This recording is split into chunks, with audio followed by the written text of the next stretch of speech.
All right, good morning, everyone. Apologies for a small delay. Welcome to Greater Zurich Area's webinar on Switzerland's accelerator programs, or how to scale up in Switzerland. It's my great pleasure to have you here with us today in these trying times. My name is Lucas Sieber. I'm welcoming you to today's webinar from my home in Brooklyn. I'm Greater Zurich Area's Executive Director for North America. I'm leading a team of 7 dedicated professionals. What we do is quite simple. We help US companies to expand into Switzerland and engage with the local innovation ecosystem. We'll meet a few of the stakeholders of the Swiss innovation ecosystem later on during today's webinar. Before we delve into the webinar, let me acquaint you with the GoToWebinar application. To the left is the GoToWebinar viewer through which you see the presentation slides. To the right is the control panel with the question field at the bottom.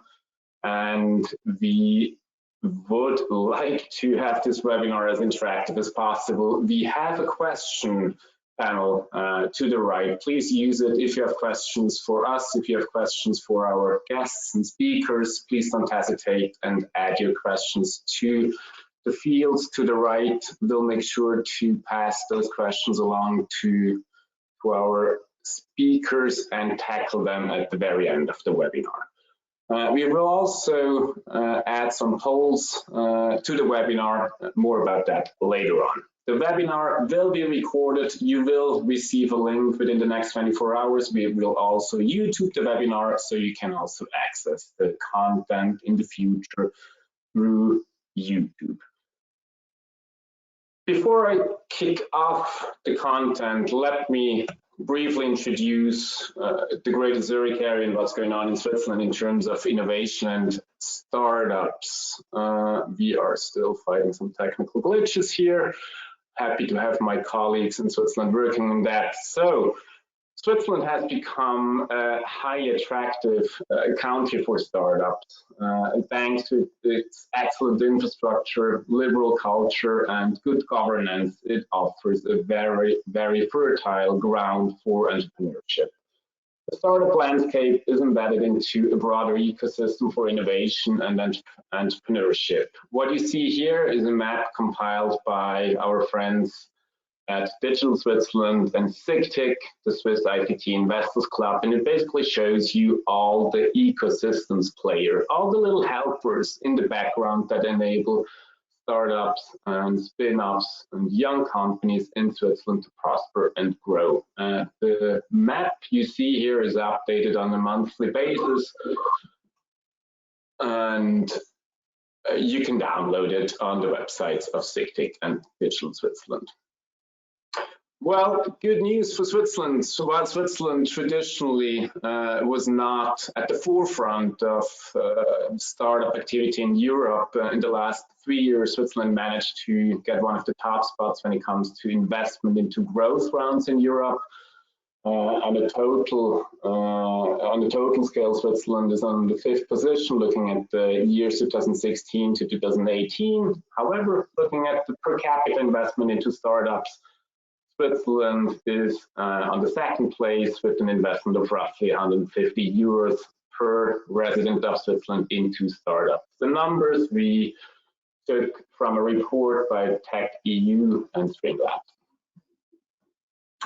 Well, having a closer look at Zurich, the city in the middle of Greater Zurich area, it's probably one of the largest, it is the largest and probably one of the best known cities in Switzerland, and together with Geneva, one of the most international cities. Located in the German-speaking part of the country on the shores of the beautiful Lake Zurich, the city is home to continental Europe's leading university, ETH Zurich. It's a top 10 university worldwide, as well as University of Zurich and many other leading academic and research institutions. The Greater Zurich area, in particular the city of Zurich, have become the #1 location in Europe to find technical talent, outstanding technical talent. It is no surprise that basically the crème de la crème from Silicon Valley, including Oracle, including Facebook, including Google, including IBM, and all have substantial research activity in Zurich and labs. What is Greater Zurich Area? We are set up as a private company. We're set up as a public-private organization in Switzerland. Behind us are 9 states. We call them cantons in Switzerland. As you might know, we also have the support from the city of Zurich and the Winterthur region. On the private side, we work directly with over 30 companies, globally leading players, as you see on the slide deck here to the right. Then we also enjoy collaborating with leading academic institutions, including University of Zurich, ETH Zurich, and they act as our scientific partners when we consult companies over here or elsewhere in the world. Our services, in a nutshell, we help any company over here in China, in Europe, to expand into Switzerland and to tap into the local ecosystem, to tap into local resources. We give advice with expansion. We give advice with regard to R&D, incentive programs, grants, work permits, taxes, and so on and so on. Should you be interested in engaging with the Swiss ecosystem, with the Swiss economy, please don't hesitate to contact us. Before we go into today's webinar and before we ask Christoph Birkholz to join us, we would love to take a moment and launch a poll. It's a special time, particularly sitting here in New York City. We're all in very trying situations, no matter what you do, no matter where you are in the world. It's a very trying time. In order to find out who is in which kind of situations, we'd love to launch a first poll to kick off the webinar. The poll is related to your situations and how you deal with the current situation. We would love to find out whether or not the current situation, COVID-19, impacts your business positively. If there is no change, if there is more change, or if you see substantial negative impact. Please feel free to participate in the poll right now. I see that we have people participating as I speak. I will close the poll in 5 seconds. We see certainly something interesting. I close the poll right now, so you should see the results right now. So 44% among the listeners are affected somewhat negatively by the current situation. Only 8% of today's listeners are impacted positively by the current crisis. 23% of all listeners have a very negative impact to deal with coming from COVID-19. So this certainly shows us that we all, sit in the same boat. Support is needed. Support is needed in all levels, of course, also for startups. And this gives me the opportunity to introduce Christoph Birkholz. He's an entrepreneur based in Zurich. He's co-founder and chairman of ImpactHub Zurich AG, the biggest hub in a network of over 100 impact hubs and 1,000 employees across the globe. Christoph also co-founded Kickstart Innovation and Open Innovation and Intrapreneurship Program. He will tell us more about it in a few seconds. Christoph also co-founded Yova AG, an online impact investment firm and for retail clients. Christoph has received a PhD in impact investing from the University of St. Gallen, and he's an alum of Witten-Herdecke University as well as INSEAD. He's also part of the Global Shapers community of the World Economic Forum and a member of the Sandbox Network. And then, of course, he's also among the club of the 100 digital shapers of Switzerland. Christoph serves on the board of Panther AG, an international technology and engineering company, as well as of Grantworks AG, and consultancy for AI.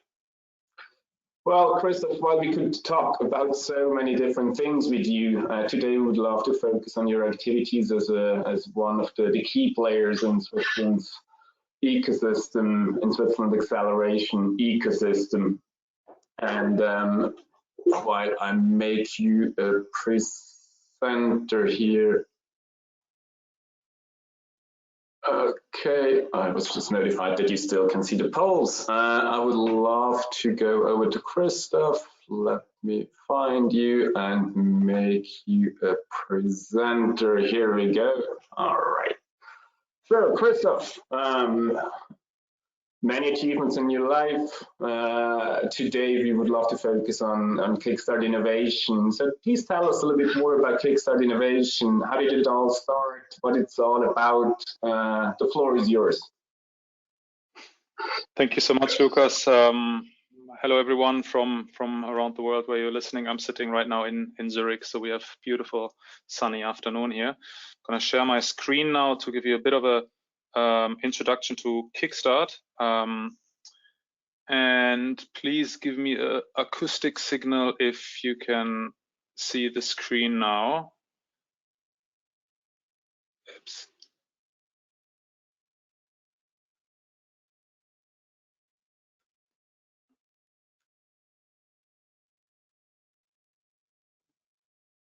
There we go.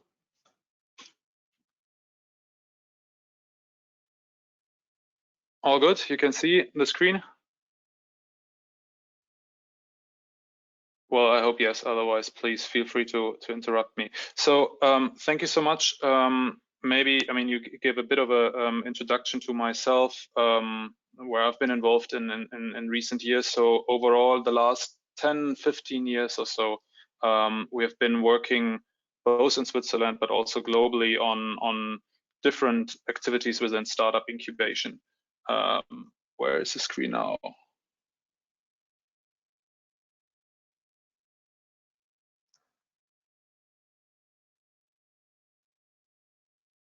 Lucas, can you just confirm if we can see the screen? No, not yet. We can see the screen again with the beautiful Kickstart audience. Thanks. Cool, because it jumped around. I don't know why. So in the last 10, 15 years, we've been involved in building kind of startup support, entrepreneurship support programs in Switzerland and globally. And a few years ago, we received the chance to build up at that time what it was called Kickstart Accelerator for Switzerland as a mandate from Digital Switzerland, and we being ImpactHub Zurich, the company that I co-founded. And initially, the idea was really to bring technology startups to Switzerland. Very early stage, make them come for a few weeks, show them that the ecosystem is actually quite interesting for them, and hopefully make them stay. That was the start of Kickstart. Then 2 years later, after running 2 iterations, we received the opportunity to take over the program and shape it in the way that, based on the experience we've made ourselves and based on what we've seen around the world, we thought is kind of most sustainable and most needed. And I'm going to share you a little bit of that now. So the why of Kickstart is really around collaboration and innovation. Of course, these are overused buzzwords now, so let's at least take a few seconds to go into that. Collaboration meaning kind of 2 parties, 2 organizations at least working together. And I think the driving force of the economy has always been competition. And rightly so. I mean, competition is important, right, to kind of move things also to get the best out of us as well. But so is collaboration. I mean, we see it in the current crisis that no sector alone, neither the private sector nor the public sector, neither for-profit nor non-profit, neither startups nor corporates, will solve what's at stake right now. And that's true for any meaningful problem in the world. It must be cross-sector, it must be cross-industry. And that's the essence of what collaboration entails. And innovation describing creating something new, right? We can't solve the issues we have with the same kind of means that we had before. So we need to innovate. I think that's clear probably for everyone joining this audience. And And that's the why where we built on Kickstart now. So we now focus more on scale-ups, on kind of later stage, or at least Series A and later startups that would join the program to connect with corporates and leading institutions. We try to accelerate entrepreneurship teams in the same program and push an open innovation culture. Operationally, we do that in Switzerland, and our outreach is global. And the global footprint is really based on the ImpactHub network, basically. So Kickstart is a subsidiary company of ImpactHub in Zurich, and ImpactHub has over 100 offices around the world. So it's really a global footprint that we use for outreach, that we use for knowledge exchange. But when it comes to how do we run the program of Kickstart, we run it pretty much in Switzerland. This year, more and more all over Switzerland. In the past, it used to be focused on the Greater Zurich area only. This year, we will be stronger in Romandie, in the western part as well. So on the kind of what is it actually that we are doing? So on one hand, developing commercial partnerships, and that's really important for us. That it's the outcome is not that participants had a great time, or the outcome is also not that we see ourselves as a kind of helping hand to startups.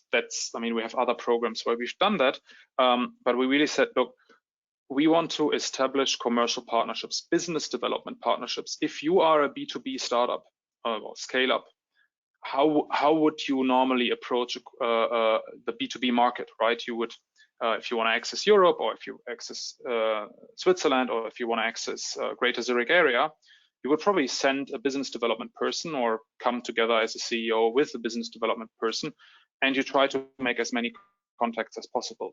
And then testing within a few weeks if the market is right for you or not. And that's exactly where we help you to get to the CEOs, but also the people who are actually building products and services on companies.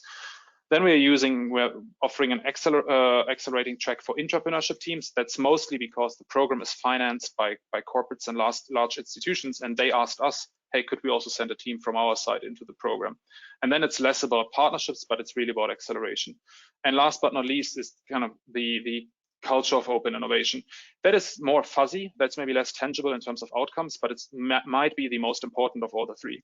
So when it comes to all the ideas of collaboration, of open innovation, of innovation, this is all new for large companies still. I mean, most large companies now have their innovation teams or digital labs and others. But when it comes to the core operations, the core value proposition or value delivery of large organizations, it's still very new to be working fully outside of the organizational boundaries. And that's a mindset shift as well as a behavior shift. And that's what we try to by involving as many people as possible. The 2020 program, just to give you a heads up, who are, besides the startups and scale-ups going in, the organizations that are looking for commercial partnerships. As I said, it's across multiple industries. It's across public sector and private sector. So there are city departments in there. There are cantonal departments. There's IT companies. There's medium-sized and large organizations. So it's really across the board who we are working with. What do we focus on? We have industry verticals. I think that's also fairly well known now to specialize on a few verticals that make sense. So in our case, we have education technology and new work. So all the HR tech in large companies, as well as the new learning in schools. We have smart city and technology, stands more or less for itself. FinTech and InsurTech, very strong in Switzerland, of course. Health tech, again, an area where Switzerland is traditionally very strong. Food and retail technology, which on our side, we have the two largest retail companies, as you saw, as partners. So Migros and Coop, which is basically the vast majority of the Swiss food retail market, is covered in this food and retail tech vertical. And then we list it as a vertical, but essentially it's not an industry vertical. It's basically the entrepreneurship group. So that's a group of the 5 to 10 teams that go in each year from companies. And then a new initiative for this year is we want to focus on circular economy across all verticals. So we do want to invite and really encourage startups and scale-ups working on circularity, on circular economy approaches in any such mentioned verticals. Please do apply, do let us know. because we will have some interesting business development opportunities for you.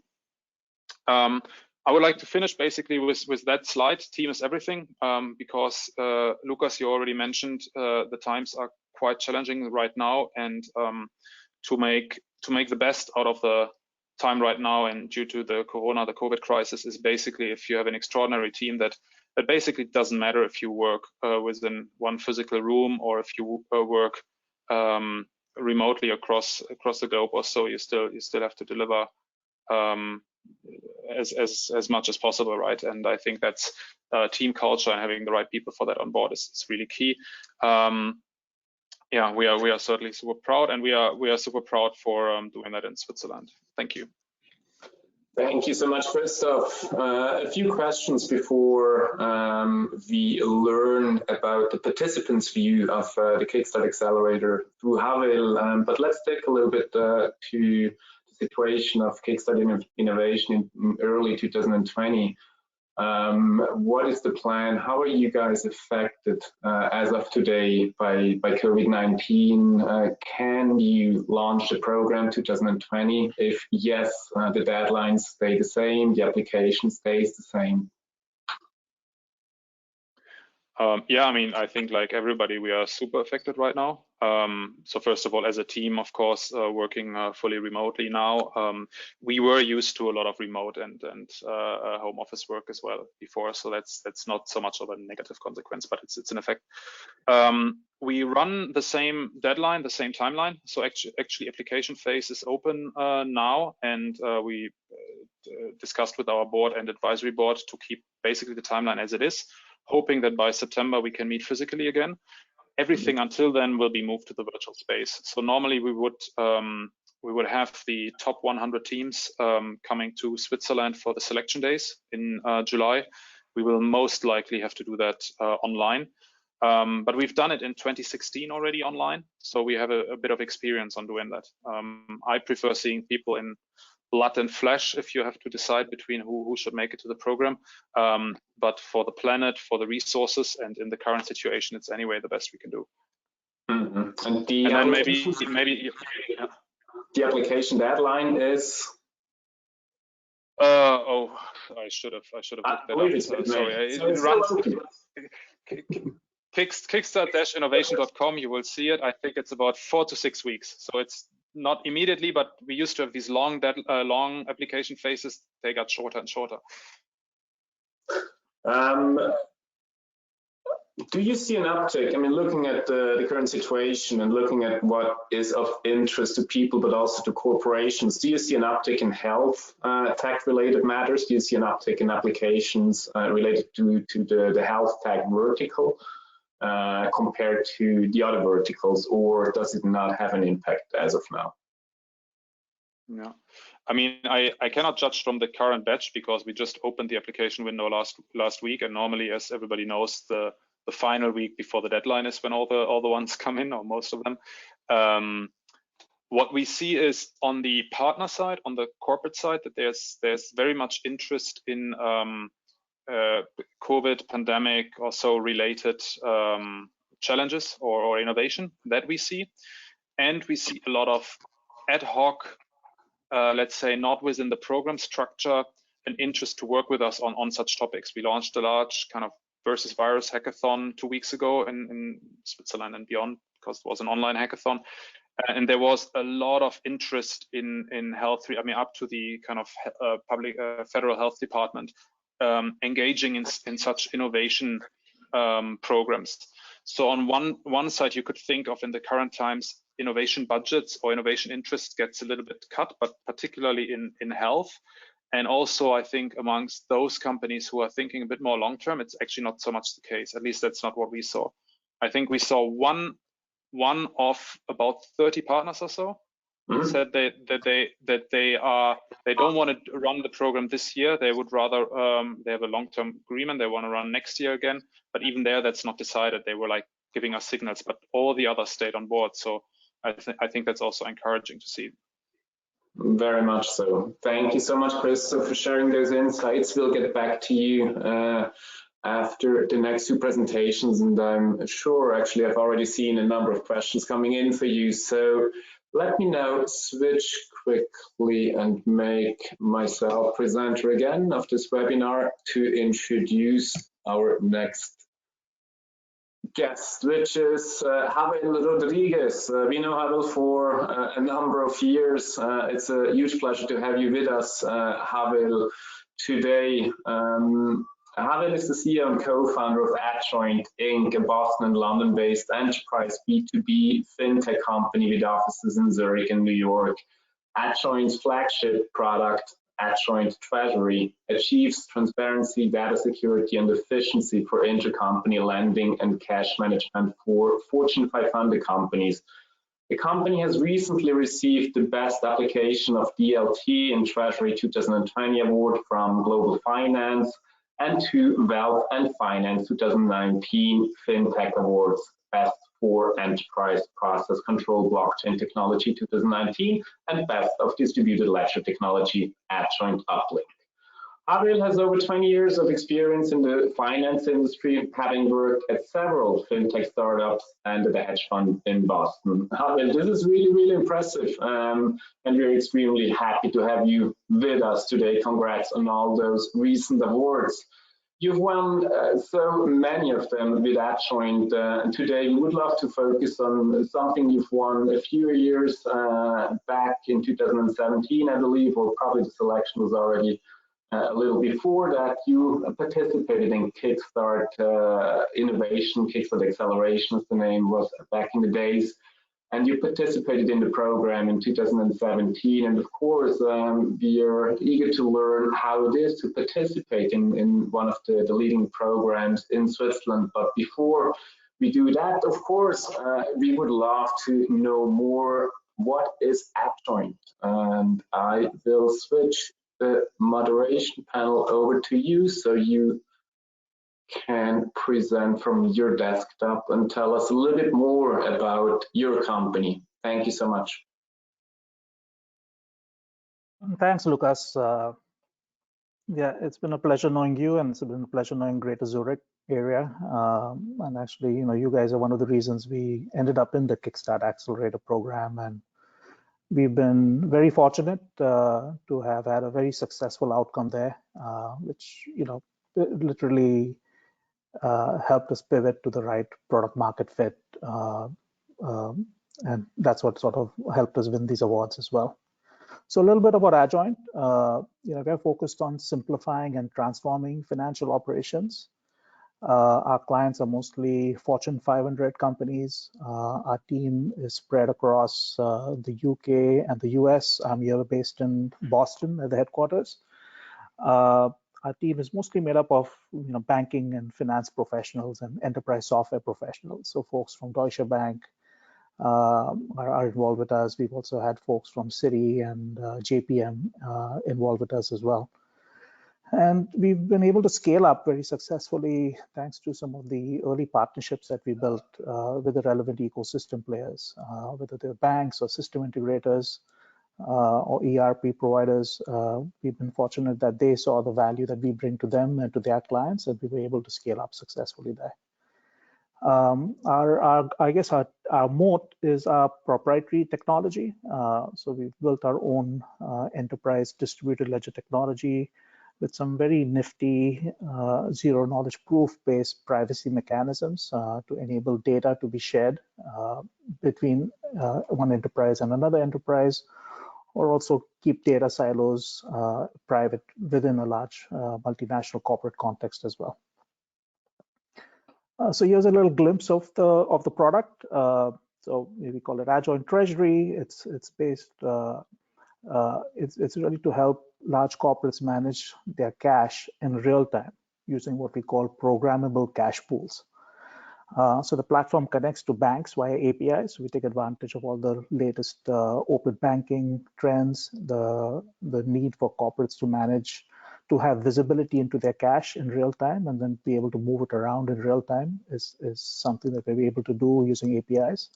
We also connect to their enterprise resource planning systems, accounting systems, other systems of record, and serve sort of as a middle layer, orchestrating the movement of data in a way where all the data is always continuously reconciled, so they don't have to spend a lot of time manually reconciling books of entry across various entities. The real tangible value for large corporates is we eliminate a lot of fees when they're doing intercompany transactions. We enable them to do netting internally. We also work on netting externally with enterprise to enterprise clients. And more importantly, in this environment, we're able to help them untrap liquidity. So, in the past, most clients would have multiple bank accounts and there'll be cash sitting idle in a bank account, and it would take a while for them to understand where that cash is and how they can move it. And we enable them to do that, which is quite relevant in today's environment.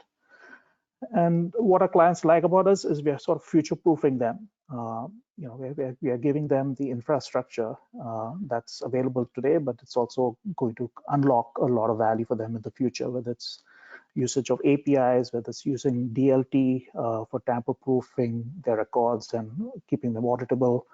Also allowing them to share data within their ecosystem. So it could be within their value chain or with their supply chain. And we're seeing a lot of good use cases and traction there in the insurance sector. And then also enabling them to be real time. In today's world, everything is real time. Right? You take an Uber, you pay for it and you're done. You don't have to, everything happens sort of behind the scenes. And so we are sort of positioning ourselves to be this embedded financial infrastructure for large corporates, where things just happen smoothly behind the scenes with everything fully reconciled in a 24/7 manner, accessible remotely. I guess that's one of the reasons we won these awards, but amongst all of them, I would say that the last one that we got was the most relevant, the world's best treasury and cash management provider based on usage of DLT. And we are proud of that for two reasons. One is we were one of maybe a couple of fintechs that were given that award. All the other awards went to most of the large banks or very large legacy software system providers.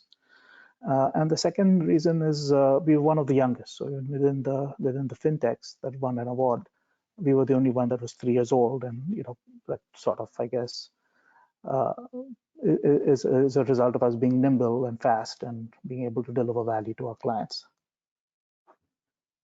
So let me quickly talk about this, and I can stop here and take any questions you have. But we were really fortunate to be part of the Kickstart Accelerator 2017 cohort. We started with, like most startups, or some startups, we started with basic core technology. But we didn't really have a product market fit yet. And through the accelerator program, through a lot of iterative discussions with mentors, with folks within the ecosystem, with the corporate partners, which is a very essential part of the program, we were able to find product market fit, and then not only have sort of theoretical product market fit, but we actually got paid clients to use the product and helped us develop that product. And those clients are still with us and are still sort of helping us innovate along the way. Not only that, we also were able to tap into the Swiss investor ecosystem. And I must say, Switzerland, I found to be a very friendly place to do business. They're very business oriented, right? If you can prove that you're creating value, for your customers, they get it. And so that was pretty helpful. That was a very helpful, healthy environment for us to grow in. And then through the ecosystem, we were also able to build strategic partnerships, find valuable team members, and make friends for life. So the accelerator program folks, are my very good friends. Every time I go to Zurich, I've got friendly faces to meet and hang out with.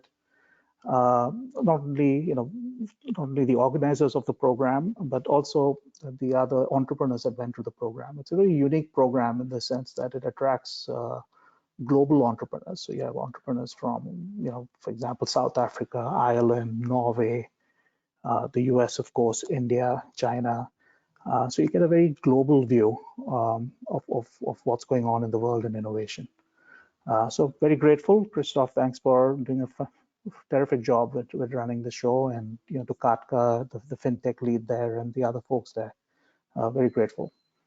So let me stop there, Lucas, and see whether you have any questions or how you want to take this further. Absolutely. Before we go over to our friends at Plug and Play, a few questions for you, Havil. Back in 2017 or in 16, why Switzerland? Why Zurich? You were engaged already in London. London has a number of extremely high quality accelerators. Why do you pick Switzerland to scale up? Well, we were in the enterprise DLT space, back in as a company, and we saw Switzerland, really take the lead in embracing and trying out that technology. There's a reason why, Switzerland is ranked #1 when it comes to innovation in the world. There are different surveys, but it's either 1, 2, or 3, because people are ready to try out something new. And we also had this idea about using our product for cash management. And when you look at who wins the greatest awards in innovation in cash management, they're mostly large Swiss companies. They've been really at the forefront of using technology to make their operations more efficient. So we had that in mind. And then while in London, we actually were able to interact with a few folks from Switzerland, some of the banks and insurance companies, who sort of signaled to us that what we're doing is of interest to their group, and the accelerator would be a good way to sort of test out ideas and move something into a scalable mode. Mm-hmm. Well, I'm pretty sure we have a number of people listening and watching us today. What are your recommendations to folks applying for Kickstart or other accelerator programs in Europe, in Switzerland today? Sure. So, there are so many accelerators today, as you know, to choose from. So it's important to understand which accelerator you want to engage with. And I guess one way to evaluate that is to look at what startups have gone through those accelerators, what traction they had, but also, what corporates are involved with those accelerators. I think an accelerator today without corporates involvement, especially for B2B startups, is sort of a no-go. And so take a look at what corporates are involved. If possible, engage with those corporates ahead of time, even before you think of applying, to sort of see whether your ideas would be of interest to them. And then come ready to demonstrate traction and ability to accelerate. Right? So the accelerator, you got to really think of it as an accelerator. This is not like a 9-to-5 thing. It's come up with ideas, test them, iterate, scale up. I think the important thing is, while you're going through accelerators, is also be open-minded to feedback. Because there are some things some things you don't know, and this is a good way to sort of test it out and gain more knowledge. And using accelerators like Kickstart Accelerator were pretty helpful for us, because they had very deep subject matter experts that we could engage with as well, which is an important criteria, I think, in selecting an accelerator. Mm-hmm.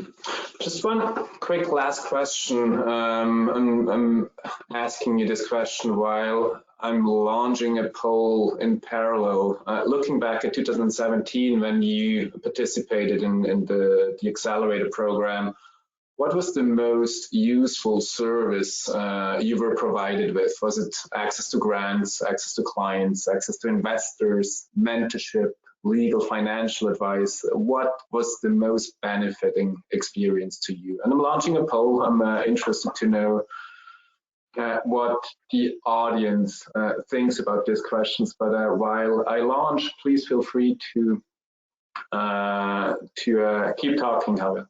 What was the most beneficial to Adjoint? I would say access to clients by far was the #1 need for us. Because we're a startup, we're a business, right? So, and as a business, you've got to solve problems, and you've got to solve problems for customers who are willing to acknowledge that that is a problem, and they're willing to pay money for you to solve that problem. Once you solve that nut, then you can get funds, you can get investors, you can, use mentors to sort of guide you along as you scale, and put all the legal and financial infrastructure, around your startup. But I think access to clients is definitely top of my mind. Oh, look, looks like the poll agrees with me. Well, I believe most of the audience has a similar take as you do, and of course, young companies, they need to sell the products probably now more than ever before. Access to clients is clearly the most needed service in today's world, and of course, money. CB Insights, for instance, just published a report that startup funding is declining rapidly. Looking at China, this already happened. It's currently happening over here, happening in Silicon Valley. So money certainly is an issue. Grants, funds, mentorship. Thank you so much, Havil. I'm sure we will have more questions for you. Looking at time, I would like to go over now to a new program which arrived in Switzerland not long ago. It's an international program, one of the leading programs actually globally, coming from Silicon Valley originally. Today we have Christian Kunz and Robbie Toole with us. They both work currently for Plug and Play. Robbie has been with Plug and Play since February 2020 to lead Plug and Play in Geneva and to run the startup accelerator Accelerate at IATA, that's the International Air and Transport Association in Geneva. Then he also helps with Plug and Play to bring their innovation platform to all of Switzerland. Before Robbie joined Plug and Play, he worked for IBM for about 6 years as a member of the Watson Group and was engaged in the research and IP, focusing on the development for cognitive computing and AI capabilities. Christian Kunz, also representing Plug and Play, has been with the company since November 2015, starting out by focusing on the Plug and Play Silicon Valley innovation platforms. He then co-founded the Lafayette Plug and Play innovation platform in Paris in 2016, which is Plug and Play's first international retail platform, where he has been overseeing the corporate innovation platform, which now consists of 16 brands and retailers. Since January 2019, Christian has also acted as Director of Corporate Development for Plug and Play France, overseeing the development of the 4 current platforms in Paris, as well as the launch of a new platform in 2020, focusing on food and materials. Great pleasure to have you here. We, of course, are extremely pleased, Robbie and Christian, to see Plug and Play setting up shop in Switzerland, launching a program in Geneva, and of course, hopefully soon launching a program in the Zurich area. I make you presenters, and we look forward to learn more, A, about Plug and Play, and B, certainly about your plans in Switzerland. Then, of course, we also want to talk about the current situation. Let me find your names. All right. Christian, I make you panelist, or Robbie? Yes, I have the deck, and I'll pass it over to Robbie. Sounds great. Perfect. Here we go. Thanks. The floor is yours. Great. You guys can see it okay? All right. Yeah, so hi everyone. Thank you, Lucas. Thank you, Greater Zurich Area, for having us, especially since we're not yet physically present in the Greater Zurich Area. So appreciate the opportunity to present Plug and Play. I think I'm the only one who's presenting not from Switzerland, but from Paris. Although, because I am Swiss, and Switzerland seems to be dealing with the situation a little bit better, I kind of wish I was there. But anyway, just going to give you a quick overview of Plug and Play, our history and our activities today. Then Robbie will give a little more insight on our first innovation platform accelerator that we launched in Switzerland in Geneva, and then as well why we are actively considering opening a similar type of platform in the Greater Zurich area. So to give you a little history about Plug and Play, so we've been we've been around in our current form since 2006. Our founder, a gentleman called Said Amidi, a lot of real estate investments in the 90s that actually led him to discover the startup world, because he had a building in the heart of Palo Alto that he started renting out to some small technological companies, which turned out to be not so small very soon after. More specifically, he had Google in the same building and PayPal. And he was able to invest in PayPal because they didn't have enough money to pay the rent of this building, which was obviously a very good and very opportunistic investment, and really led him to found Plug and Play in 2006. Originally, Plug and Play was an 18,000 square meter building, which is still our headquarters today, focusing on venture capital, investing in startups that were coming through Silicon Valley that were looking for support to build their business. Also, Saeed uses wide network to give them mentorship opportunities with some leading executives in the area. But very quickly, we also realized that mentorship and investment, and as the poll shows, people do see this as the same way. It's not the only thing that a startup needs to be successful. It also needs access to clients that can help them test the technology in the market. So in 2010, 2011, we started experimenting with corporate accelerators in Silicon Valley with companies such as Volkswagen or Best Buy or State Farm. With limited degrees of success, primarily because these innovation platforms, accelerator programs, were too controlled by just one company, and the innovative and agile spirit that they were trying to bring wasn't really met through the structure. And so that's why in 2012 we started building open innovation platforms. And I would say in the world it was probably one of the first open innovation platforms that was launched. It was a platform focusing on the brand and retail industry, where the idea was not to focus on one company, but several companies in this industry, to give the startups that were coming in more opportunities, but also de-risk and take pressure from each of the partners within this platform to work with all the startups. Very quickly, we also realized that simply by having these companies in the same industry with the same challenges around the same table, help them address industry-wide challenges together, learn from each other, and advance as it pertains to their innovation strategy internally. And it's a model that's worked very well, as Christoph already said very well, all around the world. And so we, in 2016, started our international expansion by building international, more local hubs to bring this model to different cities and different industries. An ecosystem which today consists of 16 industries that we cover in more than 18 countries. So again, very similarly to how Kickstart sees it, we see it the same way. Innovation is something that should be open for it to really work and really advance. And our goal is really to help the world industries progress through innovation and through this collaboration. Today, we focus on 16 industries. So retail, as I mentioned, was the first one we launched. Others include fintech, food, energy, health, new materials, real estate, etc. And we have two of these, which we call transversals, so horizontals rather than verticals, which is Enterprise 2.0 and sustainability, which obviously touches every business, no matter what the industry is.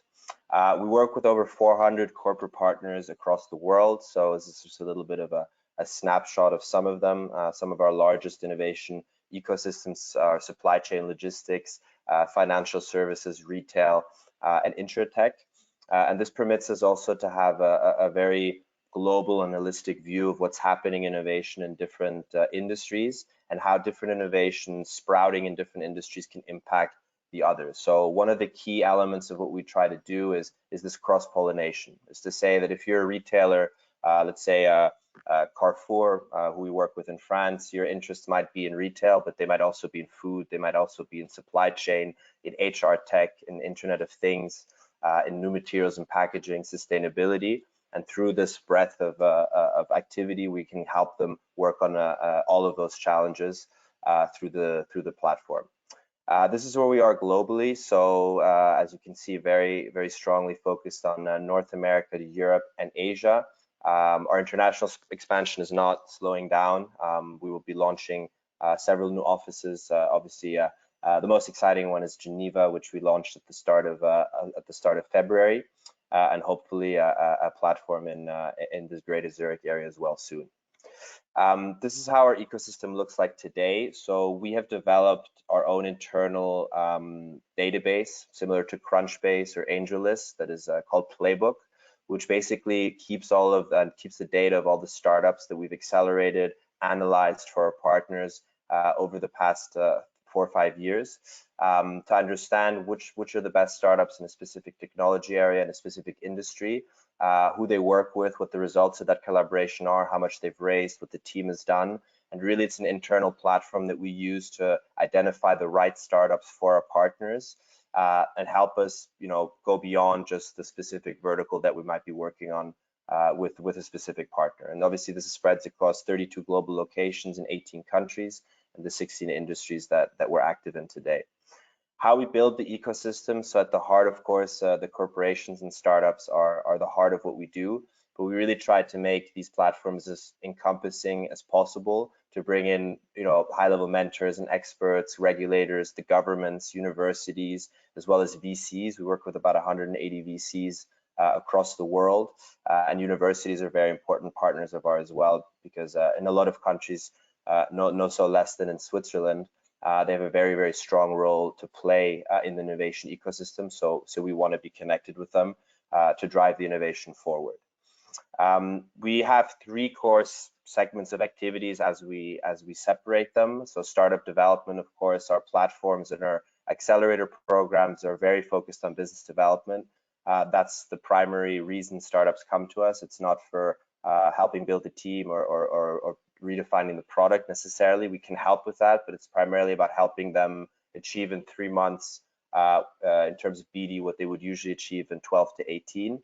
For the corporate innovation part, it's really to supercharge their strategies internally through the collaboration with startups, but also with the wider network that Plug and Play has. But we are also a venture capitalist. So we do about 200 investments a year, always pre-seed to seed stage.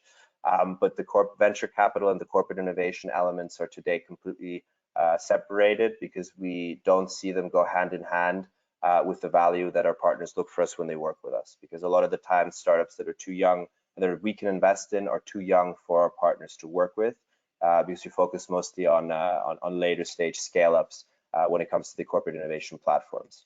So specifically, how we break it down, this is obviously pretty synthetic and generalist, so it goes a little bit more into detail, but essentially why our partners work with us, it's on one hand to have global insights and exploration. The reason why we started building these platforms outside of Silicon Valley was because we wanted to be closer to the head offices of the partners we were working with, because while Silicon Valley is very nice and cool to go to, it's very hard to really extract value from it if your head office is in Europe or in Asia. But nevertheless, this knowing what's going on all around the world in your sector is really important to help all of these partners, prepare and see what's happening next. So that's definitely one of the elements why our partners join us. The second is the tangible results. We measure success at the end of the year with every partner in terms of the number of pilots and commercial rollouts we've been able to do with them. It's not about showing them startups because it's cool. It's about showing them startups that can actually help their business and bring them further. And that's why the proximity to the partners is important, because we try to work with the organization from a top to bottom level, so to speak. So really work with the top management, but also the operational representatives who will or not implement a startup. Then transformation culture is very important. We do a lot of activities around this, using workshops, intercorporate collaboration, as well as our own expertise, having worked with corporations from different industries to help these companies set up a better internal structure. Because if we introduce a startup, the perfect startup to a corporation, they don't have that structure, then nothing's going to happen anyway. So we have to make sure that they can really absorb this, and we try as much as possible to help them do that. So we're not a consultancy, so obviously we can't go in and do it for them. We give them the tools and the ecosystem around to boost this.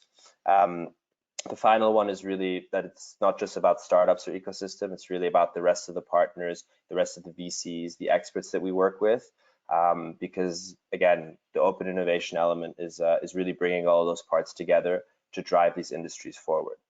I'm going to pass it on now to my colleague Robbie, who's going to introduce our first Swiss platform, which is in Geneva. Yeah, thanks, Christian.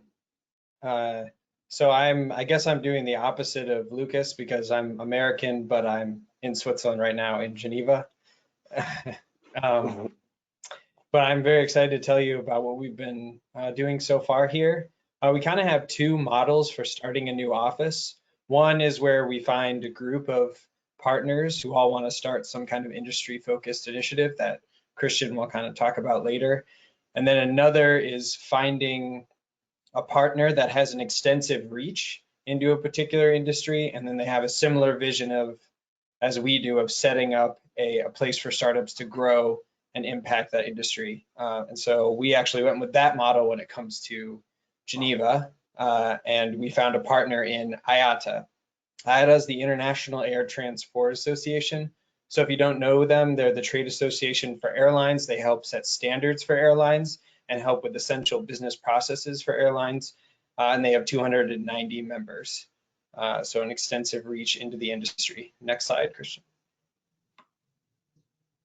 And so when we were talking to, we've been working with IATA for the past 3 years on different internal innovation initiatives. And then we both decided last year that it was time to start something on the ground in Geneva, which is where I actually sit. So I actually sit in the office with IATA next to their innovation team. And the reason that we wanted to start this accelerator, which we call Accelerated IATA, is threefold. One is time to market, because in the aviation industry, it takes airlines months or years to implement anything. There's a very, very high barrier of entry right now because only a few technology players control the market. So IATA wants to help lower that barrier by changing standards and introducing startups. And then the final reason is we wanted to have an industry-owned accelerator, because right now in the aviation industry, there are particular accelerators that are owned by one airline. Due to anti-competition laws, it's hard for airlines really to work together, but working with IATA, we can actually make that happen. And how we do that is the process that you see below. It's pretty standard startup acceleration process. Obviously, we start with identifying startups. We create a list of 50 to 100 different startups that help with a particular problem that IATA sees for the aviation industry. And they definitely have a good view of that because of their 290 member airlines. Then we narrow that list down to about 30 startups. We reach out to those startups and see who would be interested in pitching those startups. We have about 20 startups pitch in person. So we were actually able to do that for our batch 1 startups in February before the crisis hit. And then we kind of down select to 10 to 15 startups. Then we start introducing those startups to IATA mentors, which is a really cool piece to our program that's kind of different than other acceleration programs we have out there, because IATA has extensive industry expertise. We partner the startups with some folks in IATA, and they've actually created a curriculum to make it easier for startups that haven't necessarily been working in the airline industry to get up to speed. So that's really helped us so far. And then the goal really of the program is to speed up adoption and get implementations done. So obviously the first step to that is pilots, but we really are focused on getting implementations done for airlines and having a combination of IATA's mentors, curriculum, and expertise, and then all of the plug and play resources that Christian mentioned has already started helping us do that. So if you go to the next slide. So we did a batch 0 of startups that started last July and ended in February. We had 7 startups. They were able to do 11 implementations in that time. And then they're working on, there are 30 plus pilots in the pipeline. Unfortunately, many of those pilots have been put on hold because of what's happened to the airline industry. But we do still plan to do a batch 1 this year. It's been delayed until August. We have 9 startups ready to go. And so many may say that having a program focused on the airline industry is kind of tough right now, but I see it actually as a great blessing because I'm able to be kind of on the forefront with the startups and IATA who are helping airlines during this crisis. And so we're helping them with some of their emergency priorities like cash flow, revenue generation, and market stimulation. And some of our startups are already helping airlines with their cash reserves, which is really great to see. We're talking to other members, other companies in Geneva to see maybe how some of our other COVID-19 initiatives can help. That's all I got in Geneva. Thanks, Robbie. Maybe just a quick recap of why we're looking at the Zurich area. You know, when we first came to Europe in 2016, with our, well, I mean, we were in Europe first with our Axel Springer plug and play platform in Berlin as of 2013, but the first open innovation platform was 2016. Switzerland was one of the key locations we looked at. At the time, we chose to go in other directions, but now this year we're really focusing on bringing this to Zurich as well.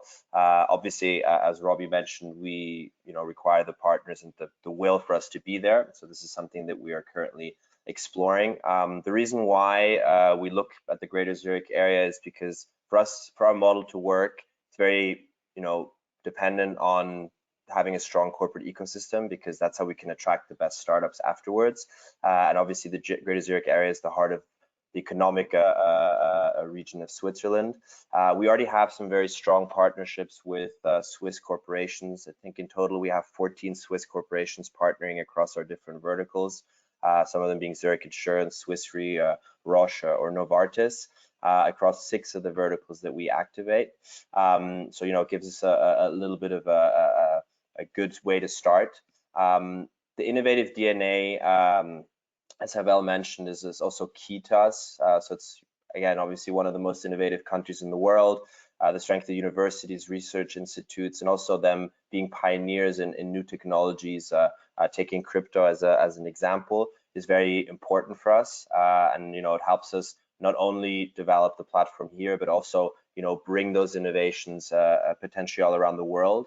Because ultimately, we think that we can help the Swiss ecosystem build very strong bridges internationally, so help startups that sometimes maybe don't think quite as big as they should, especially given the technology they've developed, and really creating soft bridges or soft landings in new regions for them through the plug and play network. And of course, the corporations that work with us, insights and activity into different regions that they might be active. So this global approach, obviously a pretty nice buzzword, but this global local approach has really worked very well for us in Europe with all of the different activities that we have. So these are kind of the industries that we're looking at today. So financial services, Industry 4.0, and smart cities. Financial services is an ecosystem that we have quite globally in Frankfurt, Shanghai, Singapore, Silicon Valley. Smart cities is relatively new. The way we see it is the combination of 4 of our other verticals, specifically urban mobility, real estate technology, energy and sustainability, and Internet of Things. And with several companies that we're already working with or that are interested, we're having these discussions to see which one of these verticals might make sense. But we see there's a lot of opportunity in Switzerland, specifically in the Zurich area. So we're looking forward to continue exploring those. To give you an idea of what we're trying to achieve, this is really what I mentioned before about the KPIs. This is the first platform we launched in retail outside of Silicon Valley in 2016. We've accelerated 118 startups in it. We have 16 partners, 2 very nice Swiss companies as well, with Richemont and the Mosfrère Group, that have been with us for a couple of years already. And we've done 96 pilots with those partners, and 53% of those have been rollouts. So that's really what we're trying to achieve. These pilots are one thing, but it's really the commercial rollout which we're aiming for. And we're able to do this because of the way we can work with the partners in a lot of ways. So I think I'm gonna stop it right there because maybe we went a little bit over time, and maybe answer any questions that you might have. I know there's some COVID-19 questions, so I can maybe pull up the slides we have on that.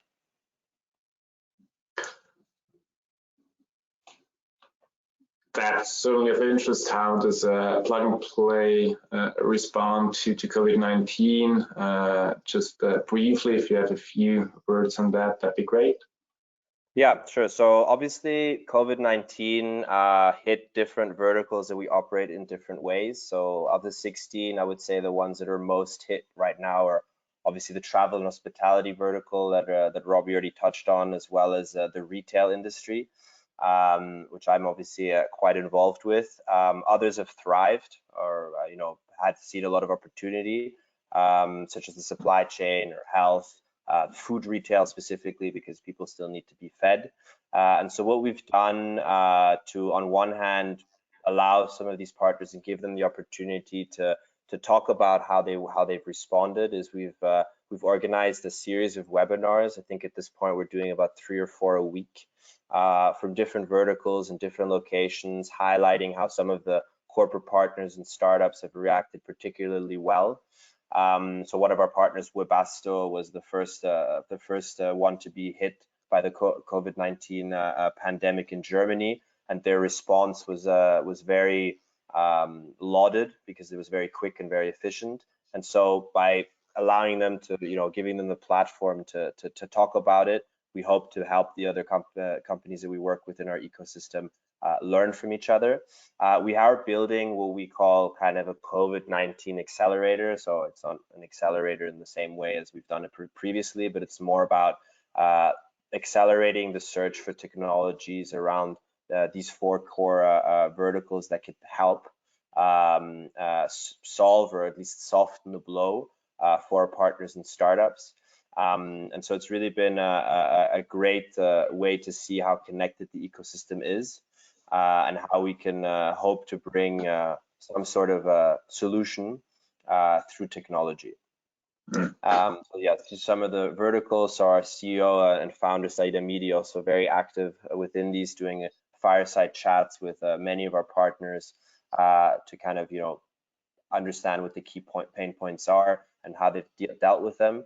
But then also others very industry specific, how supply chain is reacting, how the travel industry is reacting, how e-commerce is shifting through the words of our partners. So definitely a big topic for us, and we're trying to help bring the right answers and the right technologies to the fore to help the ecosystem that we have. Just briefly before we go into the last round of statements, when can people in the Zurich area expect traction by you guys, meaning the launch of a program, meaning that you engage in partnerships locally? How long does it take? So I would have told, if you would have asked me 2 months ago, I would have told you September is the objective.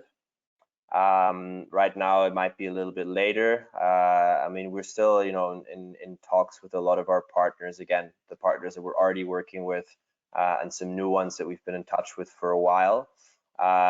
So, very, very actively working on it. The idea is that we think we can bring additional value to an already fantastic Swiss accelerator ecosystem, maybe with a new angle and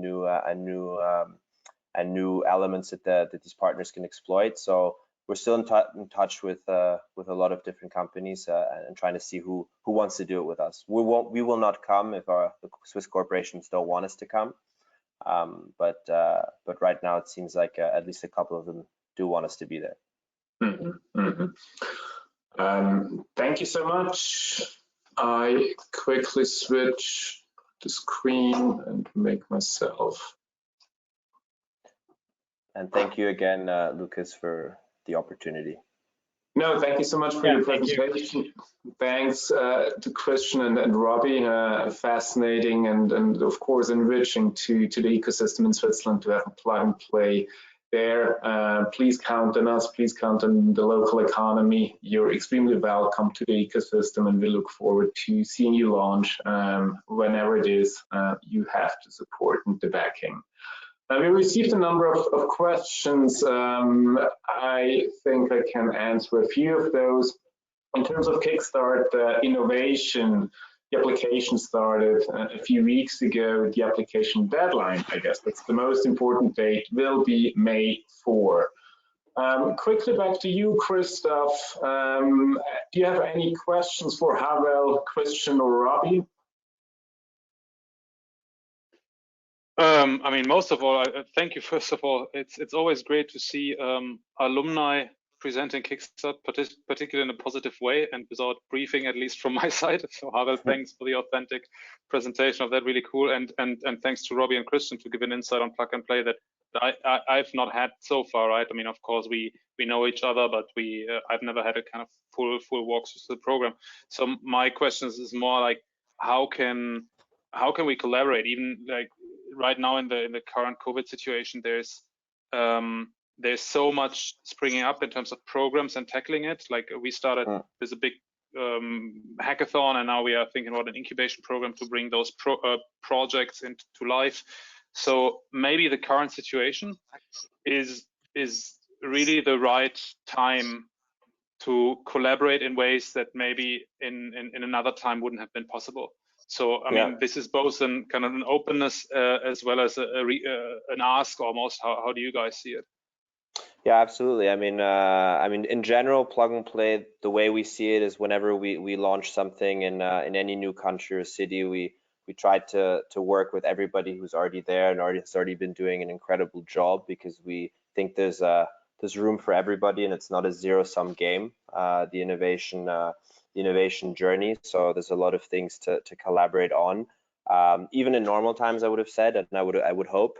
But yeah, with these specific times, very, very special times, I think it's, and we're seeing it all over with, Sanofi and GlaxoSmithKline even working on a vaccine together. There's so many things to take from this kind of open and collaborative element.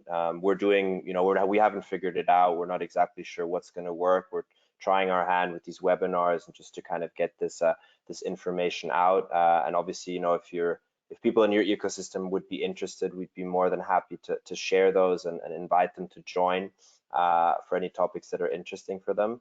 But yeah, it'd be interesting to maybe take it offline outside of this webinar to discuss how some of your initiative and how some of our initiatives could be merged together to benefit everybody.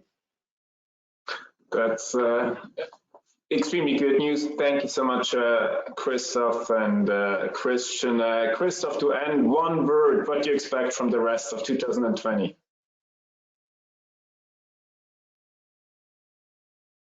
Change. Sounds great. Thank you so much, Christoph. Havel, it has been a pleasure to have you here with us. Any questions from you to Christoph, Christian, or Robbie?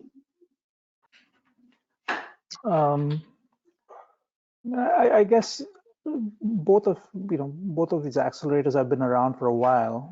I'm wondering whether you're thinking about what's next in the accelerator world. What sort of new innovative things are you planning to do, either in this program or in future programs? Christoph, you wanna? I can go ahead. So I mean, we are community builders, right? Before we did Kickstart, we were mostly focused on communities, co-working spaces, and so what I see more and more is strengthening the aspect of community across boundaries, so not only building or strengthening the community of alumni. I mean, Havel, you touched upon it, but building community or ecosystem is sometimes another metaphor used for it, across boundaries in society and economy. So we've seen now for the first time that a kind of public educational institution, let's say cantonal educational institution, working with a foreign tech startup, that's unheard of, right? And I think to make that the norm works if you connect the people and if you get those case studies out, and that's community work almost, right? Constantly connecting them. So I see maybe an evolution stronger to this, not necessarily a linear program, but more like an ecosystem or community work. That's at least, I think, maybe it's part of our DNA, but also I think what makes sense in the evolution. Thank you so much. Havel, to end, what is your expectation when it comes to the rest of 2020? One word. Well, if I could give you two, I think it's going to be accelerated digitalization. That makes a lot of sense. And thank you so much, Havel. Christian, Robbie, it has been a huge pleasure to learn more about Plug and Play's activities in Switzerland and globally. Looking at the rest of 2020, what are your expectations? Robbie, sitting in Geneva, what do you think? What is your word for the rest of this year?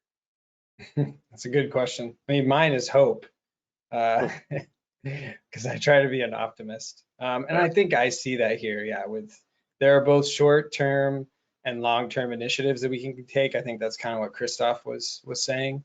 There are ways that we can help partners now and much more in the future if they start to change the way they operate and work with technology startups. Christian, sitting in Paris, is the situation any different over there?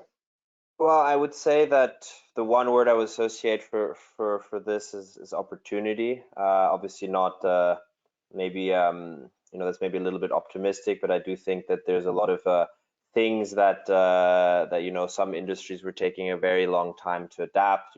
Talking from work from home to industry specific challenges that weren't adopted quick enough, which are kind of being forced upon the industries now. I mean, if I take specifically retail, a lot of these leading retailers have no e-commerce activity today, or they're realizing that theirs is very weak and they can't really survive without their brick and mortar stores. So we're seeing that this is accelerating their investment and focus on developing that, which they probably should have done a little while ago. So I do think there's a lot of opportunity. I do think that the knee-jerk reaction from big corporations might be to eliminate innovation from their roadmap or not focus on it. But I think that's a mistake, because this is exactly the time where innovation can help you do things better, whether it be from cost saving or helping you deal with some of the challenges you're approaching now or that you're going to be encountering in the future, but also set yourself up to be better in the future. So I do see a lot of opportunity, and I hope that I'm right, because I think we'll talk a lot about the industries that are suffering, but I think the startups are the ones that are also suffering, and I hope that they'll be able to come out of this with corporations that are willing to try and work with them. Thank you so much, Christian. Thank you so much, Robbie. It has been way over time, but I thought it's a really interesting discussion. I would like to thank you for today's contributions. Please do not hesitate to get in touch with us, to get in touch with the speakers of today's webinar. You'll find the contact details in the presentations. The handout is in the panel to the right. You will receive the recording in the next few hours. I believe it's a little under 24 hours, so you should have it in your inbox by tomorrow. My word for the rest of the year is together. Together we can. We're all in this together. Thank you so much for joining us today. We look forward to staying in touch. Have a good rest of the day. Stay healthy and stay safe. Thanks. Bye. Great. Thank you, guys. Stay safe, everyone. Thank you. Bye-bye. Thanks.